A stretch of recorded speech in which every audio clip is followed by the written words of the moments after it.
ముస్లింలు ఓచుకోతకోయకుండా ఆపినటువంటి శాంతిదూత ఆయన. ఎందుకంటే పాకిస్తాన్ నుంచి రైళ్ల కొద్ది శవాలు ఇక్కడ పంపించారు.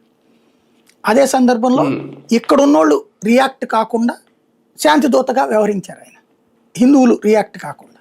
అట్లాగే అక్కడి నుంచి ప్రాణాలు అరచేత పట్టుకుని హిందువులు మన దేశానికి వచ్చినప్పుడు ఈ ముస్లింలు ఆ పరిసర ప్రాంతాల్లో ఖాళీ చేసినవి ఉంటాయి కదా, పంజాబ్, ఉత్తరప్రదేశ్ ఇట్లాంటి చోట్ల వాళ్ళ ఇళ్ళు అవి వదులుకుని వెళ్ళారు కదా పాకిస్తాన్కి.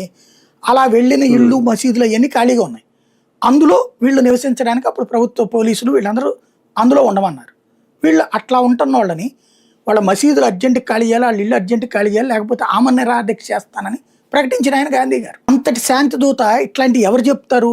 ఇది బీజేపీ వాళ్ళే మాట్లాడతారు అప్పటి నుంచి కూడా. కమ్యూనిస్టులు మొదట్లో మాట్లాడేవాళ్ళు, తర్వాత సైలెంట్ అయిపోయారు. ఇంకోటి కమ్యూనిస్టులకి దేశ విభజన లాంటి దాన్ని సమర్థించిన వాళ్ళు. అట్లాగే అసలు దేశాన్ని చైనాతో యుద్ధాన్ని సమర్థించిన వాళ్ళు కమ్యూనిస్టులు.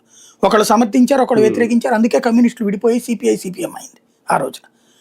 అట్లాగే చైనాతో యుద్ధానికి సంబంధించినటువంటి సందర్భంలో అప్పుడున్నటువంటి సైనిక చీఫ్ తర్వాత తన ఆత్మకథలో రాసుకొచ్చాడు ఏమని, మేము అక్కడ మా సైన్యం ముందుకెళ్ళిపోయి ఉన్నాము, చైనాని లేపేయడానికి ఒక్క యుద్ధ విమానాలు పంపిస్తే చాలు మేము కొట్టేయగలం, కానీ యుద్ధ విమానాలు పంపించమంటే పంపించలేదు అని చెప్పేసి నిర్ణయం ప్రభుత్వం తీసుకుంటుంది, మీరు అక్కడ ఉండండి అన్నారు.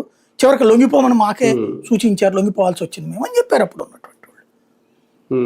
అది కాంగ్రెస్ ఇప్పటిదాకా వెంటాడుతుంది. భారతీయ జనతా పార్టీ జాతీయవాదంలో అది ప్రధానమైనటువంటి అంశం. కాబట్టి ఇప్పుడు భారతీయ జనతా పార్టీ లొంగిపోయే పార్టీ. నరేంద్ర మోడీ ఏం స్ట్రాంగ్ లీడర్ కాదు, చైనాకి భయపడిపోయాడు ఆ నరవణే రాసిన పుస్తకంలో అని. నరవణే రాసిన పుస్తకం పూర్తి